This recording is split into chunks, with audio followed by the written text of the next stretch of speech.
Yeah, thanks for taking the time to be on my podcast, man. I really appreciate it. Dude, I love your shirt, man. I love Tron. Oh, you know what? I was wearing it. I was like, you know what? I just saw the new trailer and I'm really excited. So I was like, I got to rock the Tron shirt today. So Rock the Tron. rock the Tron. Cool. Thanks for being part of it. You got your vinyl preset up right now on Bandcamp for Miss Anthropy, and you got a show coming up April 12th at Boobies with Academy Order and Ultra. Jesus, I can't talk. Ultra Sex. Yeah. Tell me about those. Tell me everything that's coming up, what you want to promote or anything like that. Okay. So I actually wasn't going to play any shows until I was done with the album. Yeah. Um, it's taking a really long time. So I started recording it like um almost 2 months ago. It's like a 16 song album, probably more. And I'm like 6 songs in, and I'm like, okay. And then Academy Order, ever since I moved to Illinois, they Mm-hmm. came here up here like 3 or 4 times ever since I came here, and I went to every single show because I'm like, oh, they're kind of like dark wave, they're kind of goth, and I'm like, oh, they're cool. So I went, supported the heck out of them, promoted them, went to all 4 of their shows. I was like tagging them in like my Instagram stories for my band page, and yeah, and so I didn't play haven't I've never played like a show in my area before in my state in Illinois since I moved here. I've just been touring and playing in other states Yeah, of because I've been kind of like supporting the local scene, checking everyone out. course. I don't know. I guess it's like a form of respect for me. I'm like, I'm Yeah. not just gonna come in here and just anyways. So like the owner of Boobies, he was like, hey, Academy Order's coming through, and like he was like, hey, you want to play? And I was like, all right, the debut show is here, like so. That's cool, dude. And then Ultra Sex, I've never heard of them. They're local. They're actually from Carbondale. Okay, cool. I call Carbondale Carbon City. Yeah. Shout So out. That's um the mayor, one of my friends that he's kind of an acquaintance, but like he becoming a friend slowly. His name's Nathan Colombo. mhm. And he actually ran for mayor here apparently like a couple of years ago, and he almost won. Oh, Like he was in second. Like he almost won. Someone else won. And I was like, dude, if you become mayor, first order of business, Carbon City. I change. was like, hashtag marketing, marketing, market. We're gonna blow this. This city is gonna blow up. People are gonna come up here. We're gonna make it like a tech community. It's car. Hey, you heard of you know Chicago? You know Carbon City. Carbon City.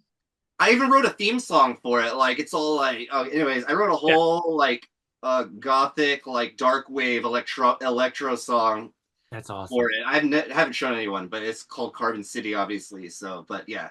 That's cool. Oh, totally got off topic. No, go ahead, Yeah, please continue. shows on the 19th, or not 19th, the 12th, Well, yep, Saturday coming up. yep. Um, I've been promoting like crazy. I may even printed flyers.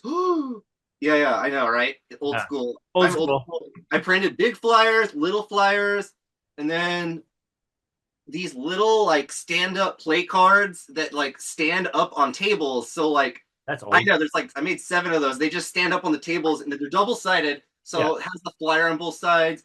And then on the back of the little flyers, it has the UPC code for like Instagram for Academy Order, Ultra Sex, Cartilage, Casanova, and then Boobies. So they can scan it and like add on and stuff. It's pretty cool.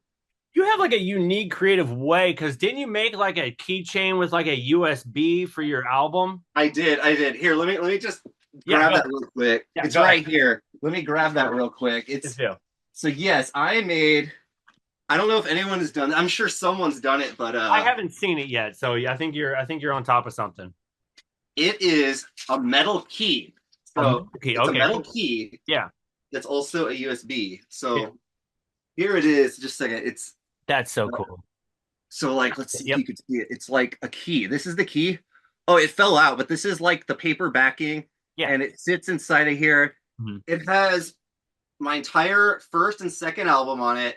Plus, it has like video stuff. It has like a ton of like it has all the lyrics in a special like there's like an artistic background. It has tons of extra like bonus material, tons of pictures, like media, all kinds of stuff on it. So yeah, this is like the end all be all. If you want the whole discography so far, Skelkey 1.0 is what it's called. So That's I cool. think I'm gonna release another a key every time I'm about to come out with a new album. I'm gonna release another Skelkey, like Skelkey 2.0, and it's come with the first three albums, and That would be then cool. it's just gonna keep going from there. You need to do one where it's like a different color, kind of like how they Yeah. do like Ready Player One, where they have like each different key, different color, has like different stuff on it. I think that would be pretty rad. That would be kind Oh of yeah, each one's gonna be a different color for sure. that would be cool. That would be cool. Tell me about you brought this up on the email. I have to do it because it's coming up on my 1 year of this podcast. You are a fan of Femme Fatality. I had Brad on. He's probably he's a good friend, one of my favorite musicians, one of the artists I looked up to in the local scene. Tell me about your Femme Fatality story. Bradley Palermo, Yep, love that Brad. guy. He probably doesn't even remember me, and that's fine because I'll send it to him. So I was a fan back then. So I didn't the first time I met him or heard of him, I didn't even know of him as Bradley. yeah. I think he had a stage name called like Mana Nani or something. Yeah, it was like Octavia something or other. I think it Octavio. changed a little bit. Yeah, he Wait, changed. wait. So there was Octavio. Was Octavio him or was his bandmate Octavio? I might be able to pull that up. Let me There was look. What Mana Nani, and Octavio. what era was it? Do you Oh remember? my god! It was like I was there from the very beginning. Like Okay. So were you never had a daddy? never had a daddy, Okay. and yeah, I was there for like never had a Yeah. daddy, and Yeah, Mananami, Nani, not Mananani. Yep, that's what it was was. Bradley's like thing, right? Was it? Yep. Great fucking great name. Oh yeah, it's great. I love it. He should still go by that. In my opinion, he probably got sick of it though. He probably got sick of it. Yeah. Anyways, I wasn't. I was in a hardcore band back then. I was a Yeah. keyboardist Yeah, for me a too. band Yep. called Sworn to Secrecy. I was a keyboardist. Wait, where is it? Here it Yeah, I got is. mine over here. Yeah. Hell yeah. I was in a hardcore band. It was completely different world. Oh, Yep. yeah, yeah, there it is. I used to have a microcorg, Yep. Retro 5B. Yep. Definitely. You know, Retro 5B, Yep. Yep. Retro 5A, Retro 5B. Yep. Good synth patches. Anyways, go ahead. You're on the story. I don't want to change your. So yeah, like this band used to play with bands like back when Chiodo's was like Chiodo Brothers. Mm-hmm. We'd play with Chiodo Brothers and like back when Devil Wears Prada and all those Enter Shikari, all those bands are the bands we played with back, you know, and I don't know, Sky Airplane, all those guys. That's the band I was in at the time, and then this was when I was like like 18 to 21. Hmm. I think I'm 38 now, but it Yeah. was from when I was like 18 to 21. And then every time Femme Fatality, oh, okay, I have to give credit where credit's due. My girlfriend at the time, I'm not going to say her name, but she heard about Femme Fatality on MySpace, Mm-hmm. and I was like, oh, they're pretty cool. And it's like, oh, it's a two-piece like electro act. Mm-hmm. Yeah, I like electronic music. If I wasn't in Sworn to Secrecy, I would like before I joined Sworn to Secrecy, I was actually doing like electronic music. Yeah, it's cool. Yeah. Kind of like a wrench in the machine, and I was like, oh, okay. And then after that band broke up, I kept going. But anyways, yeah, they came to San Antonio. Every time they came to San Antonio, I went to every single one of their shows, knew all the lyrics to their songs, singing along, just like, yeah, this is great. And I was always like fantasizing in my head, like, it'd be so cool if I was actually in a band that could like open for them. I was the exact same way. Go ahead, continue. But and I talked to him a little bit, but anyway, I bought all their albums and everything, and they played with some people, like they played with these guys called the Mathematicians. Yeah. And, Yep. Mm-hmm. oh, you know who they are? Yeah. They played with a bunch of cool other bands and stuff, and yeah, I really like them, and I'm a fan. And if they do a tour, or a show, I'm in the Midwest now. Yep. I was in Texas, San Antonio back when they were coming through. I'm in Southern Illinois now, Northern Illinois. If they do another tour and they come, oh man, I would, if I could hop on that entire tour or even just one show, Yep. I would open for them. I'd be down for it. So maybe you can pass that along for me, buddy. Yeah, I'll let him know that one. I know because right now he's kind of doing his own thing in LA. Yeah, but he's doesn't always he have like folk. He's doing like folk or something, neo folk or something. yeah, he was doing neo folk, kind of this sort of alternative country type, cowpunk type style thing. And he said it was a little easier to kind of maintain because I know how a lot of work kind of goes into doing like an electronic show, Yeah. quality and all that. And he kind of bounced between one and the other. I know he had one. Oh my God, I'm drawing a blank. It was before his solo Yes. I know what you're talking about. The sudden passion. Sun Pageant. Thank you. That was it. How did I know that? I don't even know how I knew that. I was drawing a blank. I was like, I See know how much of a fan I am? I even know. Okay. you're okay. No, no. Okay, but Bradley, Yeah. you know what's funny Yeah. is the May fatality would blow up so hard now. Hmm? Like Oh, I know. now, he was doing it before it was even like a thing. Thank you. I was saying that because I was like, they were doing that sort of electro clash, kind of bringing sex and drugs and I all would that. say, I would honestly, with the modern era right now, I would say that they could even classify themselves as like electro punk, like Yeah. because he's like, but it's so dead, like the Yeah. vocals, Yeah, you know, absolutely. electro clash, electro punk, like people would eat that up now. God, they need to come. He needs to I was redo. telling him. I was telling him during the podcast. I was He like, needs dude, to you do it. guys gotta come I'm back telling you, because it's ripe. it's Like, ridiculous. It's ridiculous. He needs to come back. Anyways, let's go ahead and get off that. Let's kind of focus on you. So you got the new album coming out. Tell me if is there any details you want to share about your new upcoming album? so yeah, yeah. So the new album. I'm working with this engineer. He's really awesome. So like I met him like 2 years ago randomly. I'm in a Nine Inch Nails like fan group on Facebook. It's like the Nine Inch Nails group. Yeah. And I was like, oh yeah, this is cool. Everyone posts stuff. Someone posted like a Nine Inch Nails platinum silver disc award or something, and it was like, oh cool. And then randomly in the comments, some guy was like, oh yeah, I worked on that album. No one was paying attention to it. Everyone was probably like, oh, this guy's full of shit. Right. He's like, who's this guy? And I was like, Wait a minute. who's this guy? And it was like Keenan Keating, and I was like, I'm gonna message him. So I messaged him. We were talking, and then he was like, show it. And then he's on Discogs for Pretty Hate Machine, Yeah. and he did a bunch of engineering work for Trent. He met Trent Reznor, was working with him on Head Like a Hole, all those other songs on Pretty Hate Machine. And I was like, wow. Cool. And like he's like an unknown, and he's like amazing. And anyways, I was like, okay, so I want to work with you later. And so now I'm finally working with him. He is engineering, and he's doing light production. So whatever he feels like producing, he Yeah. can do. But like I'm doing all the production, but if he's doing a little bit too. But he's an amazing engineer. He worked with Trent Reznor, Nine Inch Nails, and yeah, the album, it's it's just next level. It's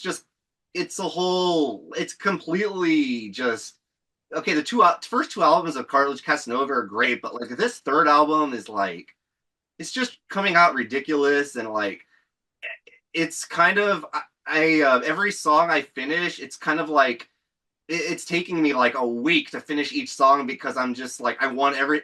It's like before the first two albums. It's like oh yeah no oh yeah I'm just kind of tossing this together. Now I'm like all right like, and I'm really polishing it together. And you know it's funny during the whole process.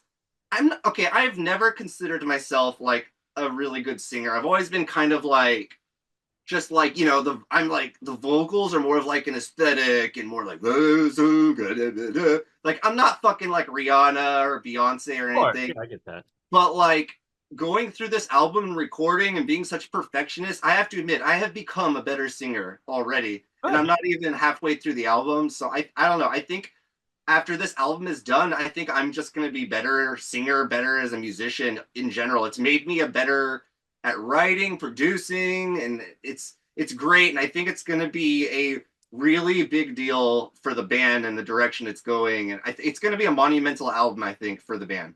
That's cool. And was it, I mean, considering the first two, I know, I understand as a musician, you're kind of progressing and kind of making some changes each album as it comes along. You're kind of getting used to your machines and your computer and everything like that.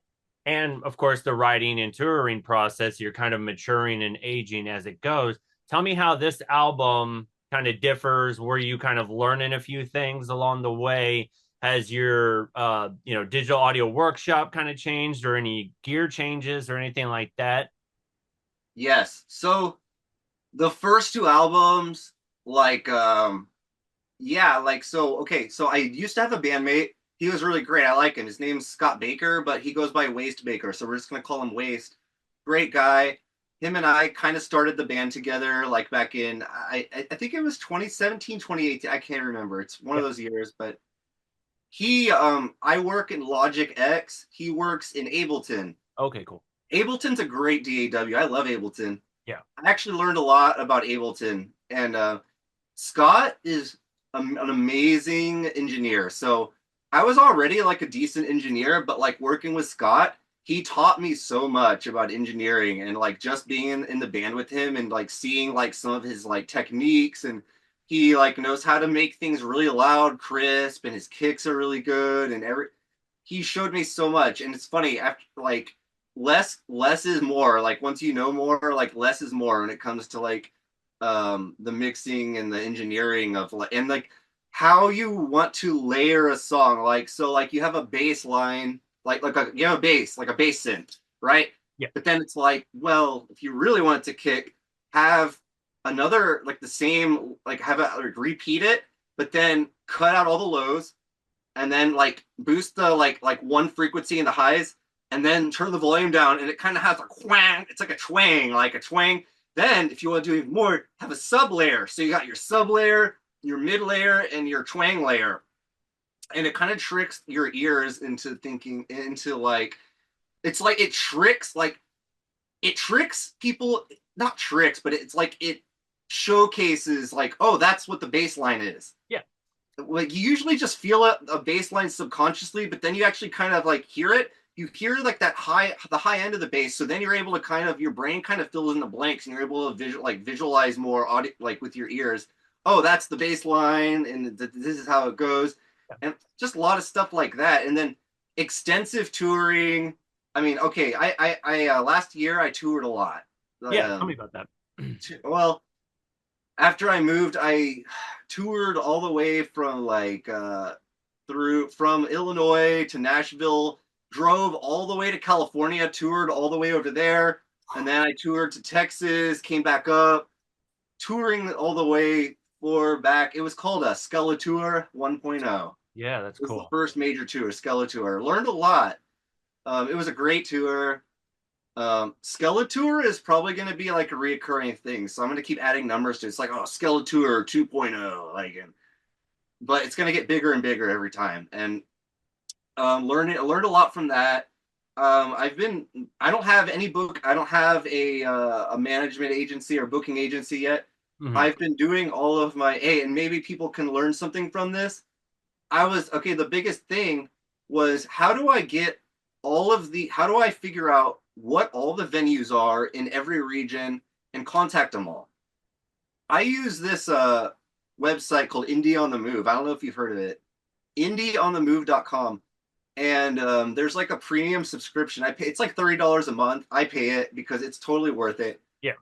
You can book entire tours because you type in like, okay, here's this region. You type in like a zip code, Yeah. and then within like 100 miles, and then it gives you like all the venues within, and then there's like a mass email option. You can make a template saying like, hey, this is what I'm doing. I'm coming through. Oh yeah, I like your face. But yeah, you're like, oh, this is cool. And yeah, it's a lot easier than what I used to do. But yeah, go ahead. Well, technology and Yeah, technology's so got yeah, like I'll make a template saying, hey, I need a show on this date, and then just the template of everything and like your music, the videos, and then you send it to like all the venue, every single one of them in like one send, like boom, all of them get it. And then you do the next region and the next one and the next day and the next day, and you keep doing it, and then you just get responses and responses, and like it's made booking the tour. It's like I love man. Okay, honestly, Hand of Cthulhu. I would love to have. I know, right? I would love to have a booking agency yeah. that just does it for me. I would love that. But Mhm. you know what? For now, it's fine. It's fine. No, I get it. Because I mean, even if you have like a manager or like a booking agency, you've already paying into the sort of indie on the move. So it's like, why waste any extra money when And everything's kind of already there? I pay for all my own advertisements. So like I'll drop like for the tour, I dropped like $500 and had the tour flyer going everywhere I was going through. The tour flyer was like $500 for like the next 30 days, and it was just everywhere. Like everybody, I mean, you know what I mean? And then there was a event page, and it was like a multi-event page where it was the whole tour was on one event page. Oh wow, yeah. I mean, it makes sense. It's like it's the event page, and it's like here's all the tours, and so everyone that's going to at least one show on that tour can say, "Yeah, I'm going, I'm going." So it kind of gets everyone. It's like community together. Like Yeah. even people from other cities, like, "Oh, cool, these guys are coming, like from this state, this city," and it was a whole big thing. So That's fantastic. Is there one show that kind of stands out the most where it's like this was me and my element? There was yes, yeah, go ahead with that. Wichita, Kansas. Ooh, yes. So Wichita, Kansas is great. Yeah. It has a scene. Also, Here and it has a scene now. Kansas City was really good too. Well, yeah. Okay, Kansas City was great. There's this thing called KC. I forget. I think it's like something collect. It's keyboard. I think it's called Keyboard Collective or something. Yeah. I follow them. Yeah. Oh my God, you've heard of it? Yeah. What are you doing? Get out of my brain! Ah, it's happening again. Okay. Anyways. Yeah. No, you're good. Keyboard Collective. You follow them? Yeah. Mm-hmm. They do some good shows, right? Well, it's kind of how I've been getting close to people who are in the Midwest. I do a lot of Really? Keyboard Collective? yeah. Is that how you found me? Yeah. Oh, that's so cool. Yeah. Did you see oh my God, what's his name? Oh, I can't remember. So go ahead. Yeah, you're good. Something like I know there were some guys I played with that were so good, and I was like joking around, like, oh, when I go to Europe, you're a DJ, you gotta open up and do some DJ stuff, and yeah. And then at the end of the show, like we were all like really drunk, and it's fun. Yeah. At the end of the show, he's like, going to Belgium next year, right? And I was like, yeah, dude. Like, I mean, maybe. I mean, I will eventually. I'll invite him. Right. I love it. You will be very accepted in the in Europe or the UK. Like they love electronic goth music. Oh, I know. Love it. I know they do. And yeah. I'm good. after this album comes out. Oh, it's happening. Don't worry. It's gonna be wild. It's gonna be wild. I'm doing like a 90, 60, 90-day tour, like Europe, Eastern Europe, maybe South America. Randomly. Yeah. Off topic. I have so many fans in South America. Mm-hmm. In I think it's Argentina. Mm-hmm. Argentina, El Salvador. Yeah, I know it's kind of scary there, but yeah, I have so many fans in South. Yeah, it's scary. So like, I played a show in Houston. Yeah. At this place called God, I can't. The Houston. I played in Houston, and there was a guy that like was on vacation from El Salvador, and I was playing with this guy called his name is Klaus, and the band is oh my gosh, I'm so terrible. If you say he's one of my good friends. He's one of my good friends, a Retrograph. Oh, okay, gotcha. Have you interviewed Retrograph already? Not yet. I'm still kind of in the process of getting so many people. So you heard of him? I'm gonna write the name down. I'm gonna look him up though. You've probably heard it. Well, he played it. We played it. It was Retrograph, me, and Most Modern. Well, actually, Most Modern couldn't make it. Okay. But Most Modern's really great too. Have you messaged? You got a message. I'm adding names, so don't worry. It's okay. Yeah. Those guys, Most Modern, those guys are my bros. Also, Sinclair Noir. You ever heard of Sinclair Noir? They're great. Not yet. Great guys. I'm writing these down. So they're from Texas. Sinclair Noir is from. These guys are from Austin. Sinclair Noir is from Austin. Most Modern's from Austin. Ethan is in both bands. So Ethan is actually the founder of Sinclair Noir, and then Joey Olive is the founder of Most Modern. Most Modern's great. I play with them all the time. Sinclair Noir is great. Play with them. Anyways, where was I getting? Oh yeah. So this guy flew from El Salvador, was visiting his friend in Houston, and he literally came up and he's like, yeah, man, I came here to see like you guys, your goth stuff, and it was so cool. He was telling me how there's like a goth scene in El Salvador and how people are just starving for music over there. Like we want the music. Like, we just can't get it. Like, people really come through, and it's like, wow, that's crazy. it's a good time right now because I'm starting to see the The sort of new there's like a new president or something, and they're like cleaning might be, stuff yeah, up. Are you talking probably. about El Salvador? I'm just talking about just the goth scene in general. Like it's expanding out. I think social media has been helping it out too, where you're seeing more people are like accepting it and embracing it and celebrating it. And I was trying to Absolutely. find more like, And that kind of started even a little bit like a couple like maybe a year or two before the pandemic. It yeah, like really started blowing up, yeah, and it's crazy because goth was always kind of like an underground thing, but now it's goth has become okay. Goth has became a mainstream thing. yes, It absolutely. No, did, it is. Yeah, and I'm fine with that. You yeah, know, a lot of people were like, "Oh, like a lot of old school." I'm an old school goth, yeah. Me too. Yeah, and it was like a lot of people were like, "Oh, well." It's like, hey, now our clothes will be easy to find. yes. They'll access our music and Yep. they'll actually support like our and pay money to our for our merch for our scene. This is great Yep. because then when the fad ends, they're gonna go off do the thing and we can just keep going. Yeah. And when I grew up in school, it was almost like you were shunned, especially around Columbine, where it Oh yeah, was associated as a negative yeah, thing. And yeah. it was Columbine scary culture, at the yeah. time, like where people were like, people would threaten you as a goth. They're like, you need to get rid of that trench coat. Like Before threaten. before Columbine happened, Mm-hmm. people were kind of like they were kind of bullying goth and stuff, Yeah. and then when Columbine happened, everyone all of a sudden got real like violent and like really afraid, kind of afraid, but like Pretty much. violent against goth. Yeah. Yeah, Columbine. Yeah. That Yeah, shifted everything. That was just it, like, oh man. it did. Yeah. Interesting stuff. Interesting stuff. Yeah. And it wasn't even just like they weren't really like associated in that sort of vibe. Like they listened to KMFDM and Oh yeah, stuff. They didn't listen to Manson. They hated Manson. They listened to KMFDM, right. and but somehow that got wrapped in all that. And of course, they're blaming the music and the media, No, oh video yeah, games, and we'll get into video games in a little bit here. oh I yeah. want to talk about that, but yeah, it was like they took that, and then all of a sudden, it was like you go to school back after Columbine, and people were just like, you're wearing a trench coat, you're wearing Doc Martens and stuff, and people are just like, people think that we're going to do something bad, and we're like, no, we've been like this forever. How is this like it? It was Hey, if crazy. Columbine happened now, like last year or like recent, we would put stickers on our like trench coats that says, "I bought this trench coat before Columbine," or like, "Oh no, Columbine sucked. Please don't vandalize my trench coat." Right? Like, Right. Anti trench coat mafia. We're yeah, just yeah, anti trench coat. yeah. Yeah, yeah. I'm not bullying for Columbine. No, none of that. Yeah. That's funny. Tell me about you wanted to bring this up. I was doing a lot of because I love indie horror Did games. you learn something? You probably did. You learn and explore something you like now? I love what they're doing. Puppet Combo, you give Oh, them a proper shout out. I'm giving them a shout out on the podcast. Puppet Com. Oh, they're getting big. They're They're getting dude. huge.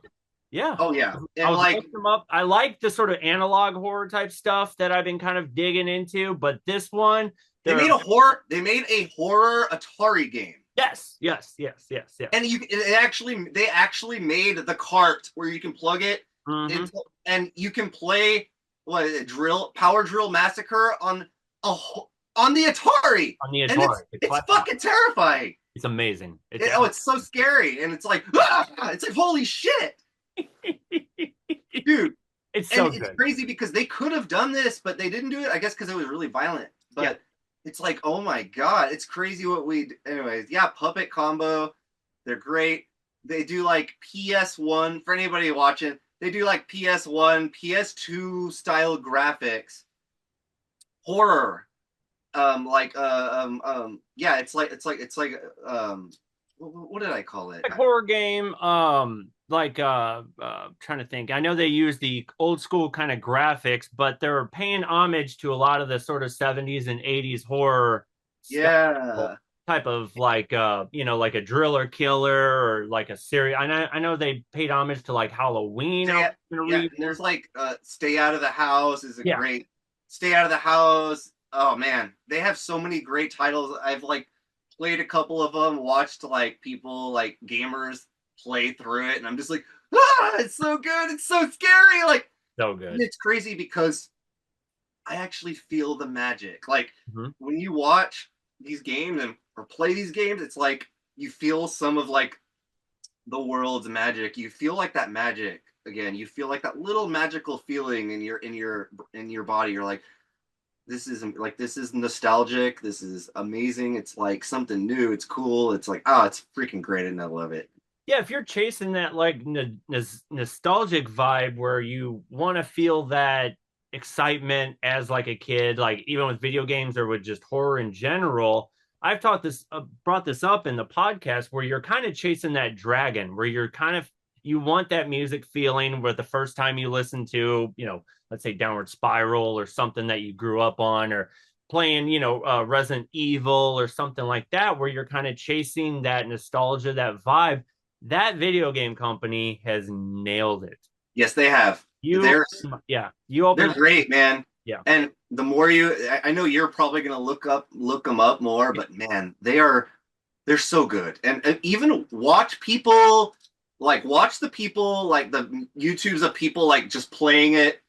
It's so great. yeah, and you add a lot of like video game kind of vibes to your music. I heard chip tune and stuff like that. Has that Yeah, kind of been you kind of combine that kind of stuff that you love absolutely. all to get? Tell me about that. Yes, I do it kind of lightly because I Mhm. don't want to be considered like a chipcore band, but which I have nothing against chipcore or like Nintendo core because I love that stuff too. Yeah, I don't know. Horse the band was like a chipcore, kind of a chipcore, and my old band Sworn to Secrecy performed with them a few times. But yeah, I like that stuff. I use a couple of synth plugins sometimes that are kind of like okay. So there's one I use a synth plugin called Quadracid, mhm. and it literally is a Sega Genesis sound card emulator. Yep, And that's then like there's another I use another synth patch sometimes that's like a Super Nintendo sound card emulator. So it has the ability to generate just the Super Nintendo or the Sega or like yeah, all that stuff and it's great. And just sometimes like a little background layer, like a little flare like a like a little noise or something, like some kind of little flare or something. Yeah, that was used yeah, ooh, an SQ8. SQ8. oh yeah, yep. Yeah, of course you know SQ8. SQ8 was used on the first and the second album by Scott actually had that plugin. He's the one who introduced me to the that plugin.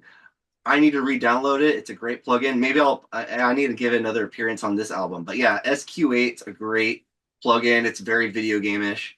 That's cool. Tell me about, let's kind of go back a little bit. Let's kind of grow up. You're sort of growing up. You grew up in Texas, right?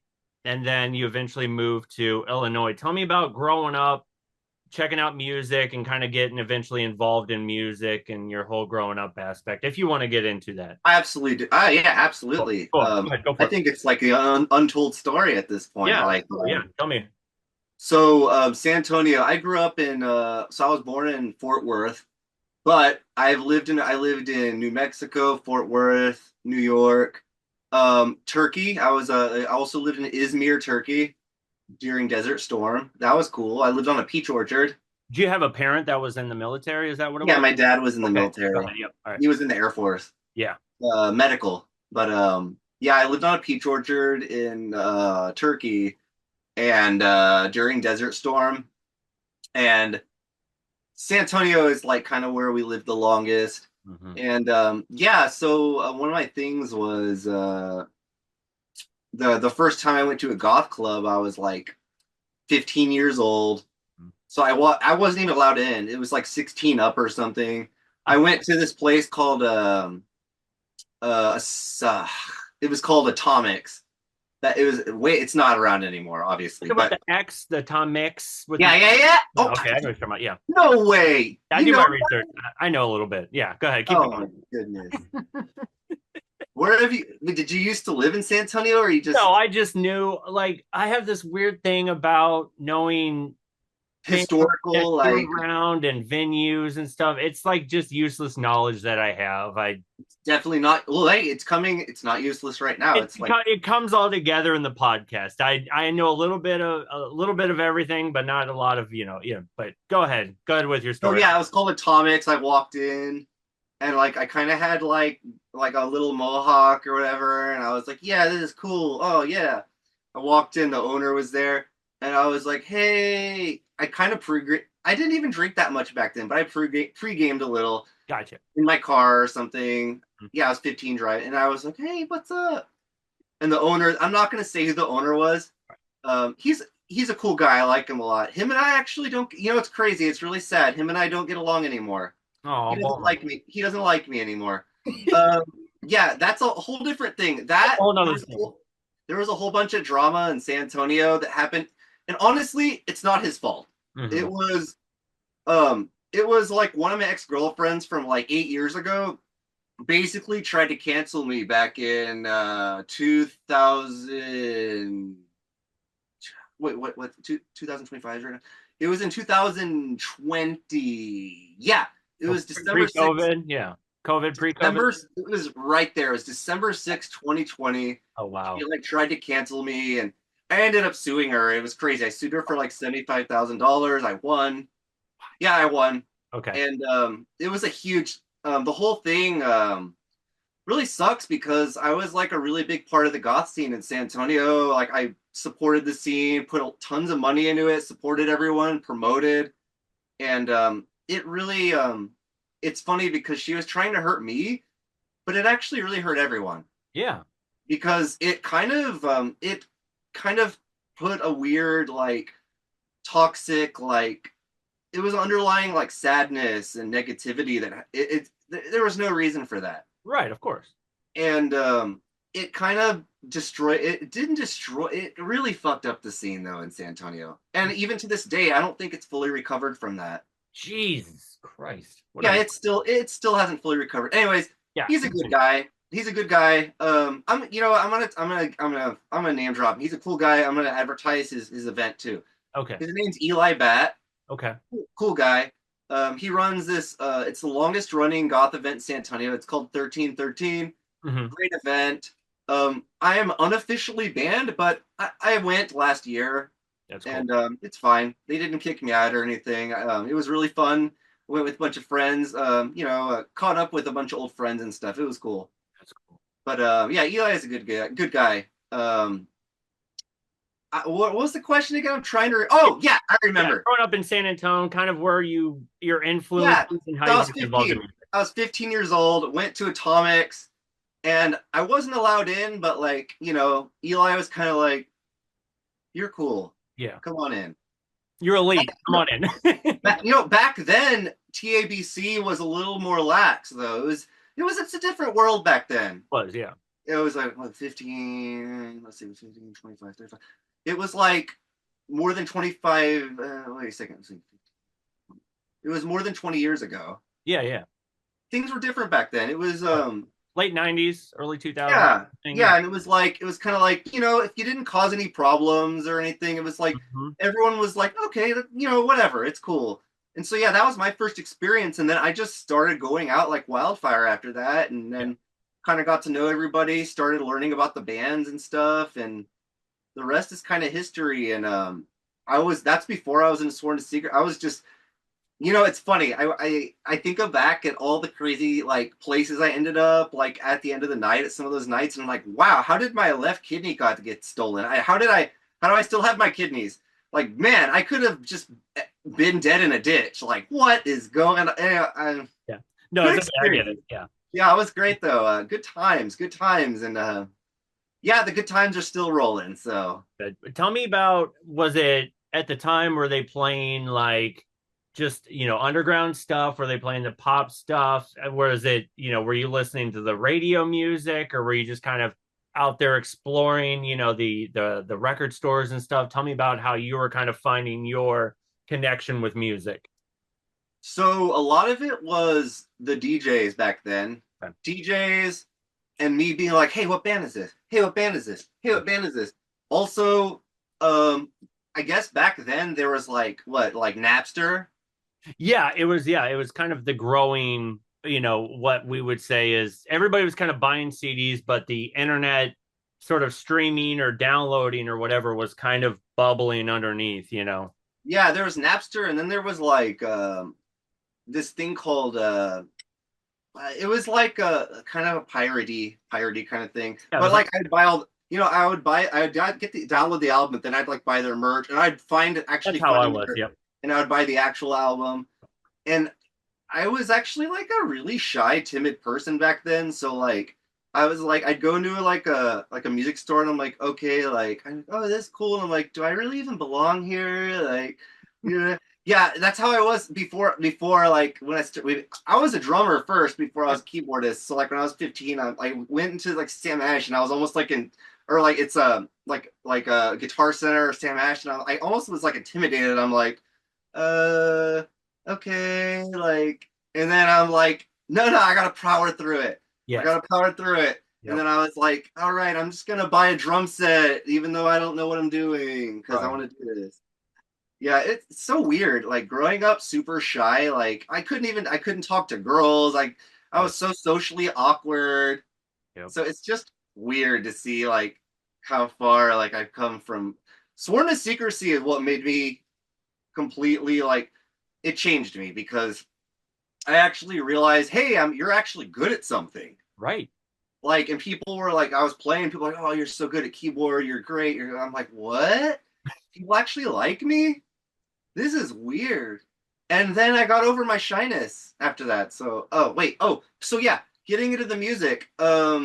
Yeah, it was like listening to the DJs when I was 15 and 16, asking them, hey, what are you playing? Me writing it down, them writing it down. They had like little slips of paper back then, and they would like hand it to you or something, or like I'd be like, hey, can you like write like your set down, and then I would scour like the 90s World Wide Web. Right.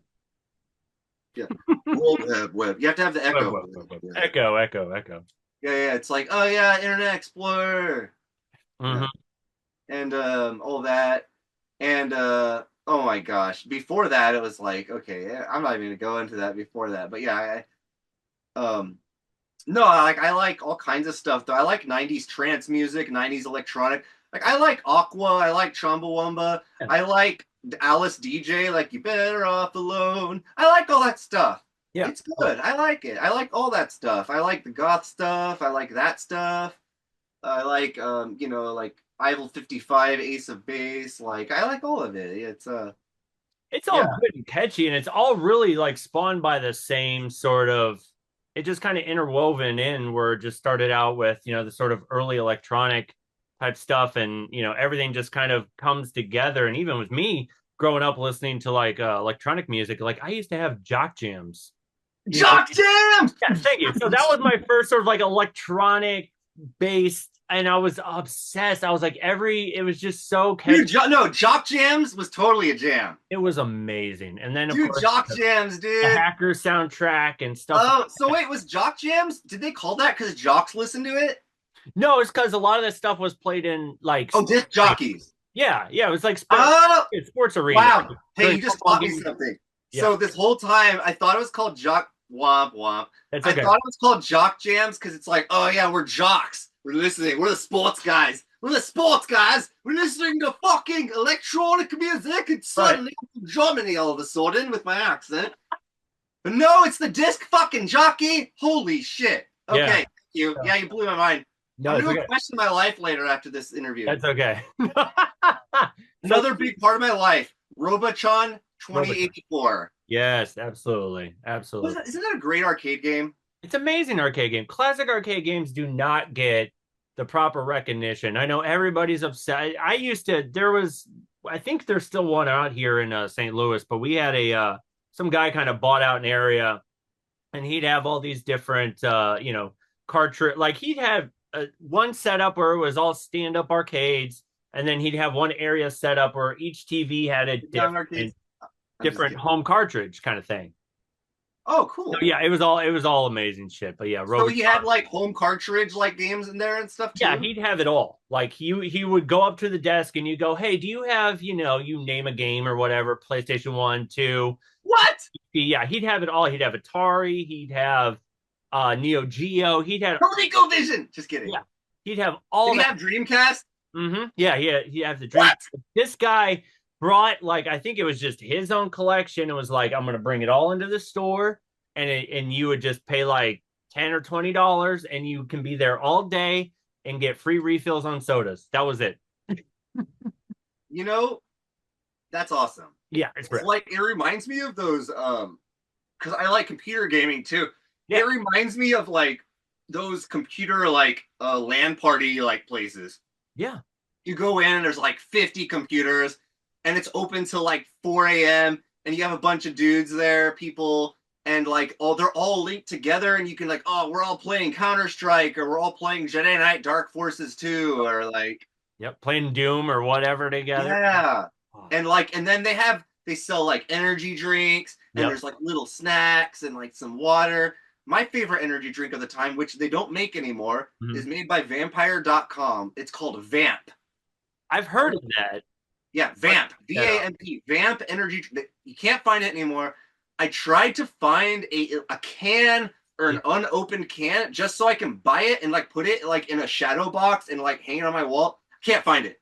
I think they used to sell that. This was in the early 90s stages of Hot Topic. This was when they had like a Yeah, yes. neon They sign. sold it on Hot Topic.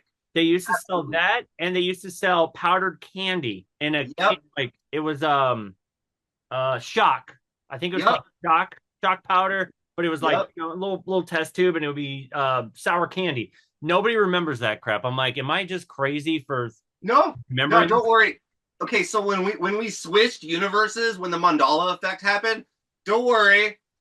Vamp and that sour thing, it Yeah, still existed. okay, We good. we didn't shift that far to where Okay, it that's didn't. what I was hoping. Yeah, I knew there was Yeah. a shift change somewhere in a parallel universe. There's We lost definitely something. Yeah. okay. We definitely shifted realities. There's Thank you. I'm not the only one. Go ahead. no okay, okay, like yeah. There's Berenstein. Yes, we shifted. I honest. Okay, yeah. I have a thing about the Mandala effect. I have my own theory about the Mandala effect. Please tell me. Go ahead. So to me, the Mandala effect. Okay, so I feel that the universe is a living being, and Yes. I think when the universe is about to be destroyed, I think that it protects itself by shifting into an alternate version. That makes sense. So it's like fuck, oh! Yeah. It And just, then it yeah, shifts you moved it. everyone goes with it. So Yeah. it's like oh shit. So Yeah. if like our reality, when they made the Large Hadron Collider, they probably made a black hole. Yes. Yeah, Thank you. Oh my God. I've been saying this for years. Go ahead. Continue. they made a Large Hadron Collider, and they're Yeah. like, "Hey, black hole, boom!" Universe like, "Oh fuck that!" Yep. And then it's like, bam! All of a sudden, Berenstein Bear, and then fucking that Mandala guy, The everything Shaq got movie. fucked. Yeah. And then it switched over because it's defending it's protecting itself. Yes. Thank It you. moved over, and then when it moves over, we have to obviously move over with it because we're inside of the universe. Of course. It moves. So that's my theory. Is that all this but you know how people remember things that were before? Yeah. That's called anchor memories. Basically, it's if you remember something really hard Or, before the universe switches, yeah. your mind doesn't change. It keeps that anchor memory. Yes. You need to trust your anchor memory because it's the memory of the universe before it switched. Yeah. No, it's real. Yeah. It's real. It actually happened, but just not in this timeline. Right. And same with like Fruit of the Loom. They said that they never. Yes, no, we never had a cornucopia. Shut the fuck up. Yes, I know. you That's did. what I've been. You're right. And Yes, you did. even my wife, she's like, "How do I remember the Sinbad genie movie?" She's like, Okay. Yeah. I did. I actually believe that. I never got to see the Sinbad movie. I didn't either, but she's old enough where she remembers seeing it, and I'm like, I think There was. out There there had to be. it It happened. happened. There's too many people. It's an anchor memory. I So think it's an anchorman. in the previous version of the universe, there was a Sinbad. Yes. But since Shazam, I think Shazam existed in both universes. I think so too. Yeah. So in the previous version of the universe, there was Sinbad and Shazam, and then when it switched over, Shazam still existed, but Sinbad never happened. Right. I think so too. I don't know. It's like little things like that, you know? It's subtle things. And some of this stuff, a lot of people, they used to, make movies or made for TV movies on Disney. And there would be similarities to a lot of these movies. And then I still think the Sinbad one exists. My wife. It totally does. I think so. Totally does. I think so too. No, it does, just not in our current reality. Not in our current reality. And I was as long as we accept that there's another reality that's like another tangent somewhere, then hey, it's not so weird. I agree. And it makes a lot of sense with certain timelines where, because I was telling my wife, I was like, something just feels off. Like, I don't know what happened, but I was like, I swear to God, it was after the Hadron Collider when they decided to that shit. Dude, that Hadron Collider. That damn Hadron. That Hadron Collider. I tell you what, it's doing some magical things, some spooky stuff over there, you know. I'm telling you, dude. I was like, something. I was like, there was some sort of black hole. I was like, something. I love okay, don't get me wrong. I love the Hadron Collider. It's cool. Oh, me too. Don't get me wrong. I'm all for experimenting, doing what you got to do, doing magical stuff. Don't tell me that something didn't exist when I know damn well it existed. It did. No, it absolutely did. It just doesn't exist where we are currently. Exactly, but it exists over there. You know, it's over there. We got to go somewhere over there.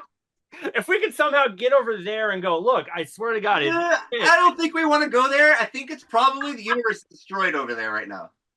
You know why? Because the Large Hadron Collider. The Large Hadron Collider. That's the fucking black hole just sucked everything in. It's done.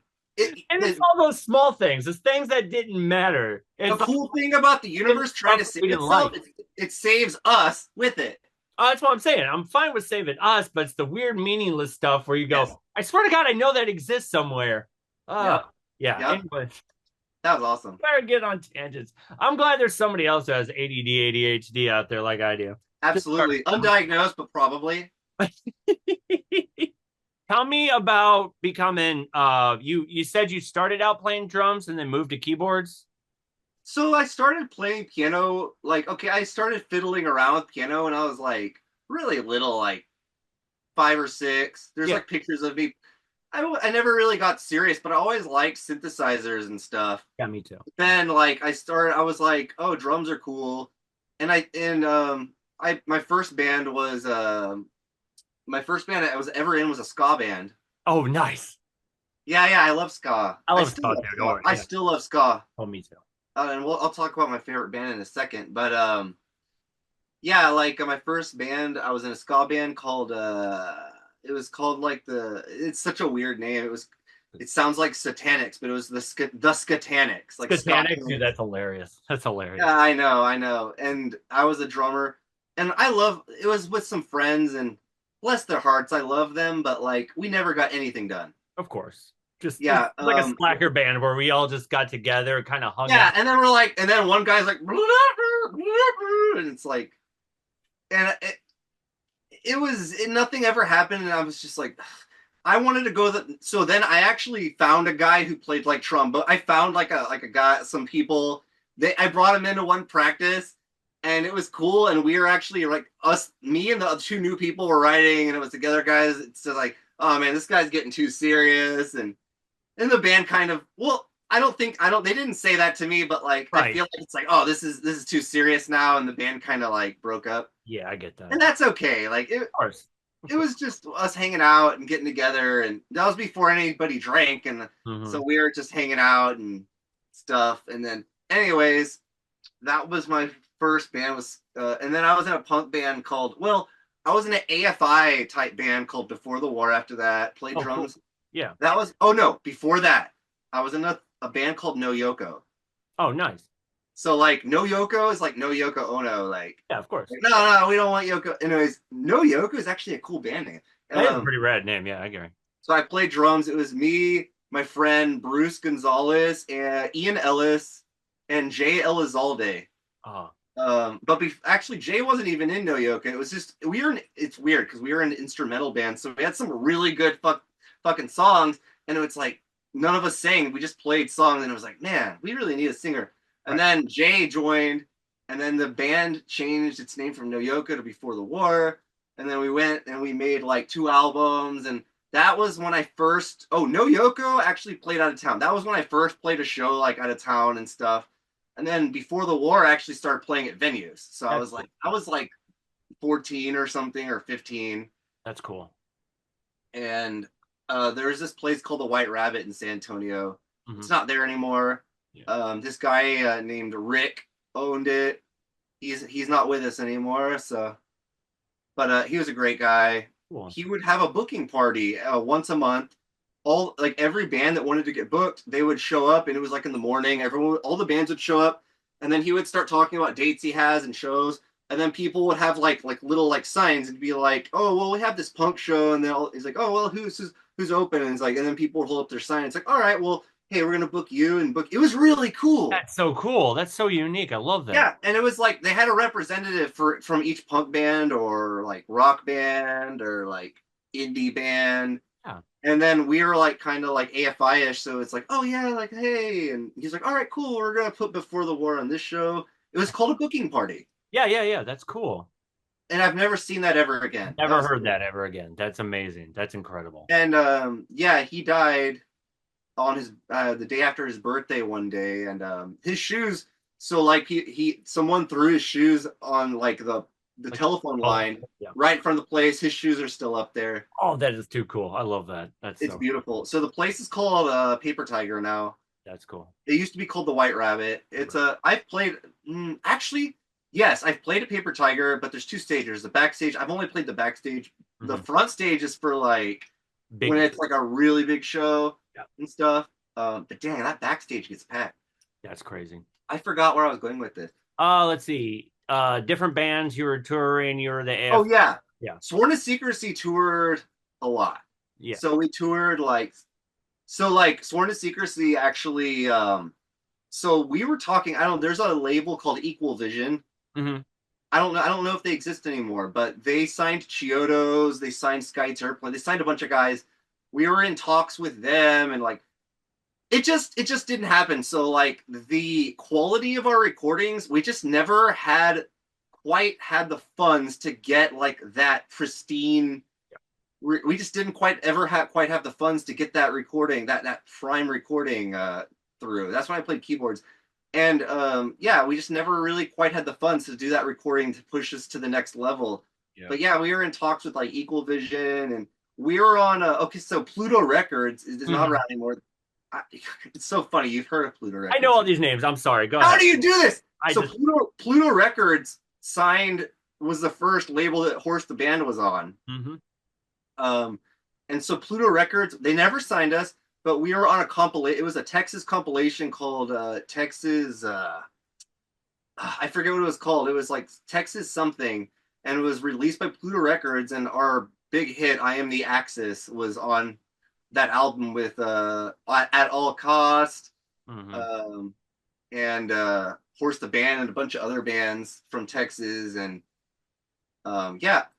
is Horse the Band from Texas? I guess they are. I don't know. It's crazy. I'll have to look them up, but I think so. I think they were a Southern band. They must have been. They're not around anymore, right? Like they're not.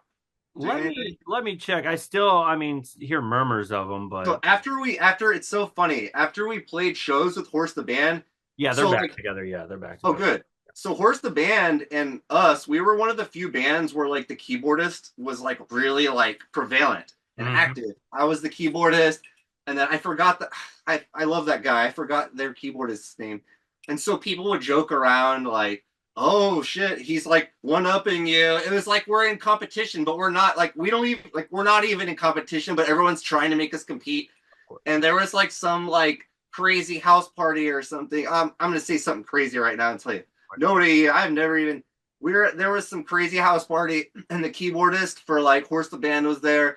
And like we were all drinking, and everyone was like, it was almost like, yeah, who could hold their liquor better? And so the keyboardist was drinking, I was drinking, we're all drinking, and everyone was like, yeah, dude, like, oh, fuck yeah, like our keyboardist can like drink anyone under the table, because back then I could drink a lot. Right.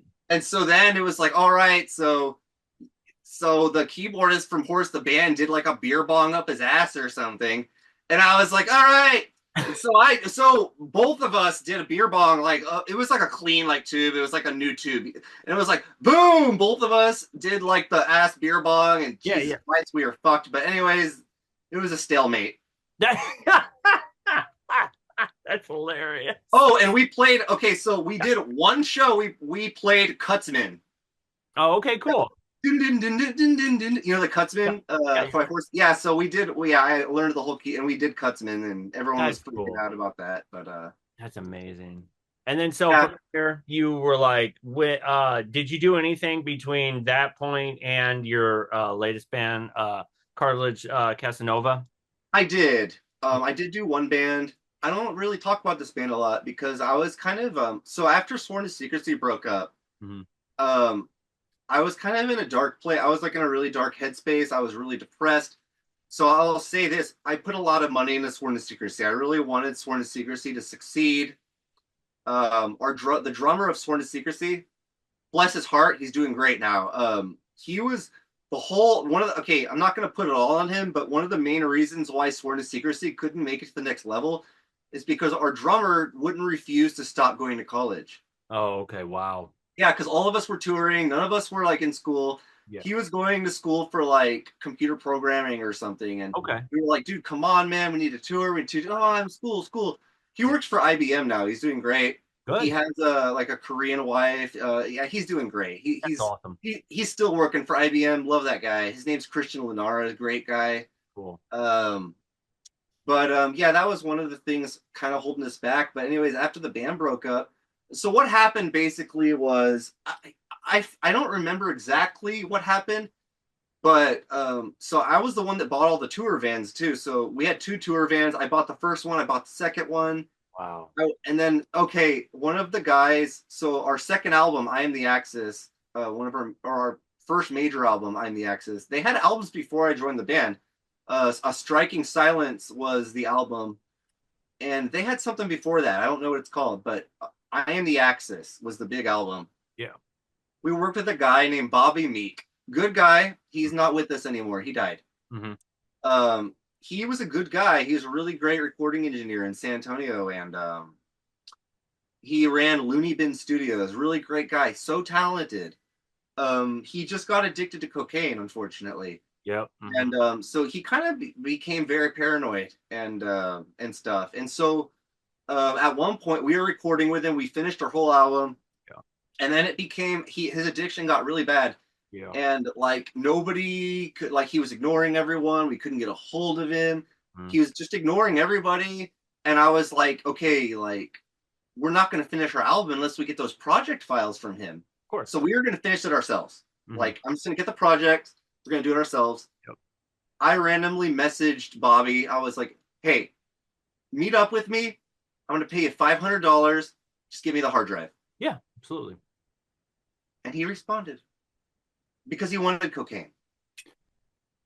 Yep. Sounds about right. Yep. A good guy. Yep. Bless his heart. Yep. So I went over there and, it was just me and him.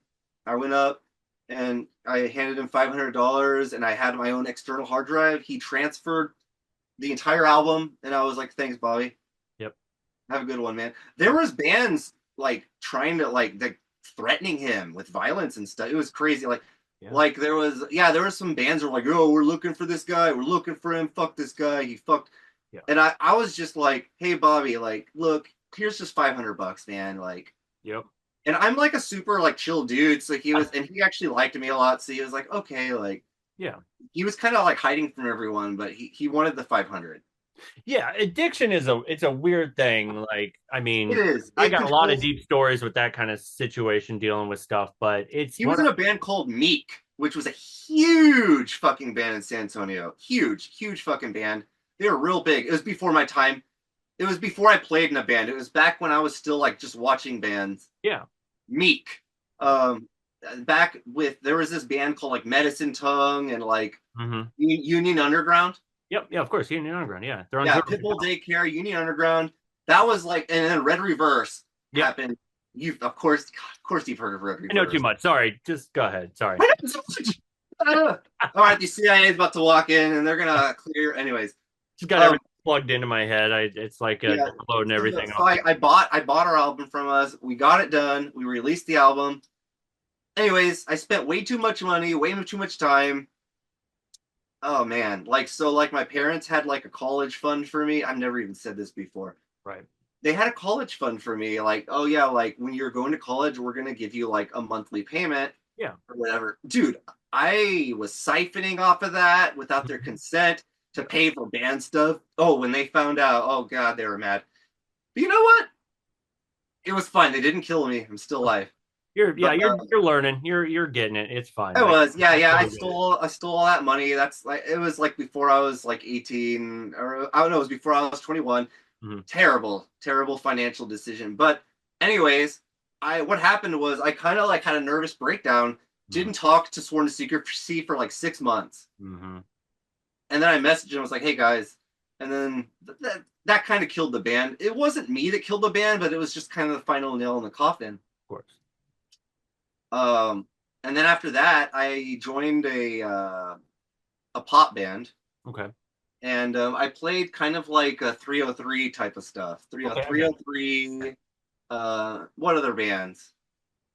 it. The like sort of would I was gonna say Hollywood Undead, but they're not quite. Yes, Hollywood and Dead. Okay. All right. Yes, All right. And yeah, I then played with like Hollywood and Dead, 303 bands like that, yeah, and then one other band I'm not going to mention because they're a fucking terrible person. But yeah, you know exactly who I'm talking about too. I think so. So Yes, you do. Yeah, we'll talk about it after the fight. Yeah. So yeah. I opened for them though too, and yeah, I seemed like a normal guy in person, and then yeah. anyways, go ahead.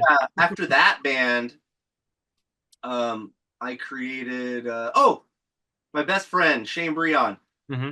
Him and I created a band with him called Vela Virgo, Oh wow. and I played keyboard, vocals, and he played guitar, and sometimes back vocals. And Vela Virgo, we released 2 albums. The first one was called no, it was called Virtual Persuasion was the name of the band. Hmm. We released the album called VP, just a self-titled Yeah. Virtual Persuasion.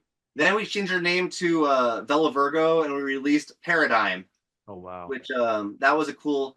And this was before like electro became like a big thing. It was like, and I was always telling Shane, I was like, dude, this is it's not hit, it hasn't hit yet, man. It hasn't hit, and yeah, it's hit now, but yeah, we're completely not doing anything. But Yeah. he lives in San Antonio, still a cool guy. We still hang out sometimes. He was actually up here in Illinois back in January or January. Oh, Hmm. December of last year. He was up here for 2 weeks. Yeah, we painted the town black, painted it red, all kinds of different, even purple. It was a bunch of different colors, but yeah, it was great. Cool. I mean, we're kind of at the hour point. You want me to keep going, or do you want to? Yeah, go ahead, keep it Okay. going.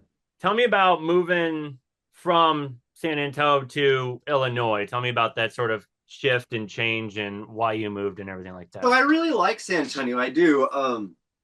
I what I noticed about San Antonio, it's a big problem. This started happening about 10 years ago, about a decade ago, is San Antonians have just become lazy and they just don't want to go to shows anymore. Yeah. And you know, this might not just be a San Antonio problem. This might be an everywhere problem Mm-hmm. in the United States or maybe everywhere. I don't know. But I don't know. Did St. Louis kind of start St. doing Louis, it? I mean, it's getting better for a while Yes. there. Yes, it is. It's, I don't know. Some people just quit going to shows. People just quit. And this was Oh, well, during the pandemic, yes, during but the pandemic. I get that. But even if before that, if you weren't a big name or if you weren't a certain genre, nobody would go to your shows. yeah, it's like people just didn't want to like go to shows anymore for And some nobody reason. went above and beyond, like, looking for new music. It's different now. And I think a part of that is smartphones, Mhm. and so like smartphones and the too many options, too much flow of information. I know I love flow of information, but I think there is something to be said about the days when you're like, hey, we're going to the bowling alley tomorrow, Mhm. and then it's like, all right, that's what we're doing. We're going at 6 o'clock to the bowling alley, and it's like, if you didn't show up to the bowling alley at 6 o'clock, you don't have plans. Right. You're done. You Yeah. can't go on Facebook or MySpace and be like, what is everyone? No, there was. It's like if you don't go, like, oh, you could call the bowling alley. Hey, you guys there? Oh yeah, let me see. oh yeah, they're here. Like, yeah, it's these guys. Like, or like you borrow the phone. Hey, where are you? Where are you, Samantha? You're not here. Okay, cool. Like, yeah, Mm, there's something to be said. The being able to too readily like have too many options, I think, caused people to like instead of actually just going and having action, they weigh their options too much and they just end up staying home. right. And one thing I noticed was after MySpace kind of fell apart and we were kind of stuck with, People were still doing stuff during MySpace. yeah, I mean, and that's the thing, Yeah. like MySpace really opened up the music. And then once MySpace kind of shut down, Facebook just kind of became this sort of like blob of everything. And there wasn't like certain spaces For reserved for musicians and music. music.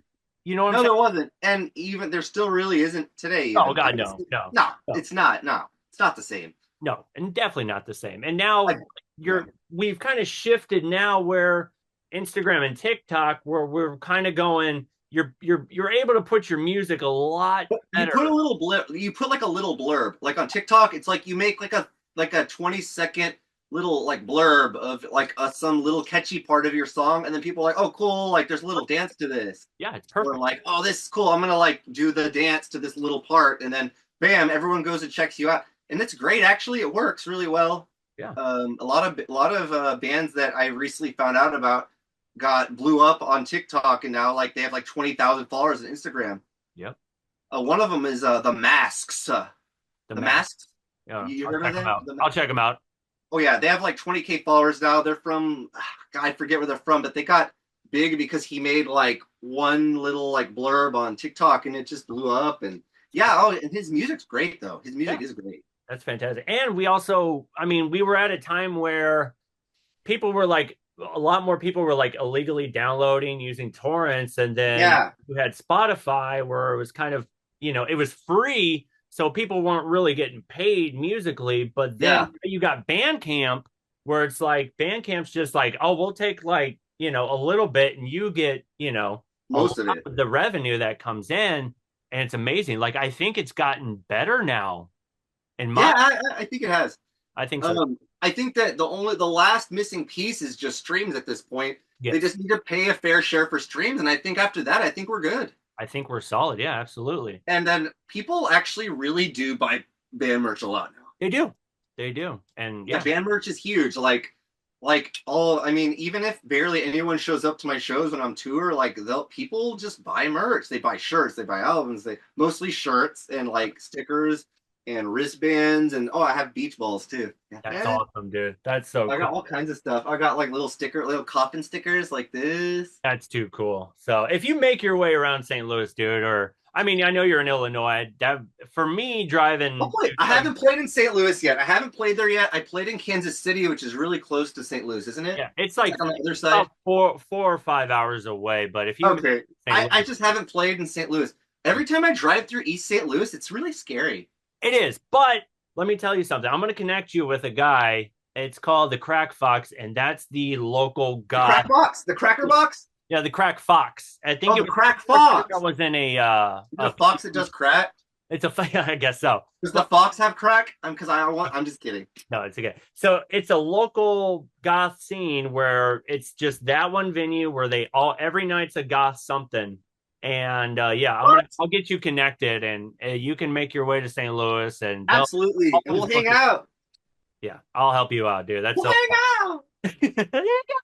We'll hang out. um yeah, let me see if there's anything else. I think we pretty much covered everything that Did we cover everything? I think we did. I really do. I think we covered everything that we wanted to talk about. I didn't know if there's any other things.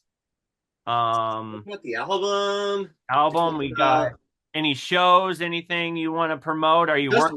Just that one show, man. I haven't booked anything else. The only reason I booked it was because I love Academy Order. They're a great band. Hey, check them out if you're watching this. Academy Order, they're great. They just signed with Last Rights booking agency. They're a great booking agency. The owner, Christina Zombie, she's a great person. She's really professional, great at what she does. So check them out. Last Rights agency, they're really great. Yep. So, yeah, they just signed with them, and they're it's easier for them to book tours now. So That's cool. Did you want to talk about the music videos that you got in the works right now? oh yeah, All right, I'm gonna say it. I have a music video for The Last Time I Saw You, which is like a hit on our first album. Then I have another one on the second album. Oh, Dead Inside. Dead Inside. Yeah. And then the third album, I have another one. It's called Living in a Void is the name of the song. That's cool. And I'm doing a music video for that one too. But I'm trying to make a music video for almost every song, even if it's just a simple little fun thing. So That would be cool. I like that. I think that's yeah, really because then video DJs love that kind of stuff, you know? yeah, absolutely. That's cool. So you got those in the works right now. I think we pretty much covered everything.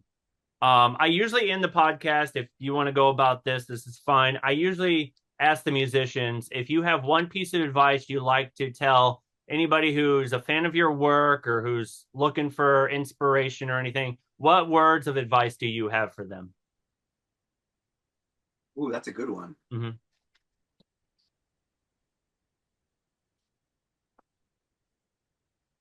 Never stop listening and learning about new bands, new music, even if things if you feel like things get stale, just dig deep and look for what truly makes you gives you that magic feeling inside you. Because when you feel that magic, that's the kind of music that really speaks to you. That's like you as an individual. Find bands like that because they are there. They exist. Just look everywhere. Reddit, message boards. Just search, and you'll find them, and it's great. And yeah, I still do that to this day. And you can find that magic. That's all I'm saying. Yep.